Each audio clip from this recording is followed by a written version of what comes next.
അതീവ സുരക്ഷാ മേഖലയായ ഏഴിമല നേവൽ അക്കാദമിയിലേക്ക് അതിക്രമിച്ചു കയറാൻ ശ്രമിച്ച കാശ്മീർ സ്വദേശിയായ യുവാവിനെ സുരക്ഷാ ഉദ്യോഗസ്ഥർ പിടികൂടി.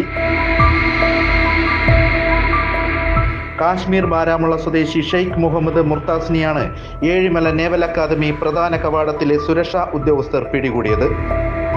ചോദ്യം ചെയ്തതിനു ശേഷം കൂടുതൽ അന്വേഷണത്തിനായി പയ്യന്നൂർ പോലീസിന് കൈമാറുകയായിരുന്നു.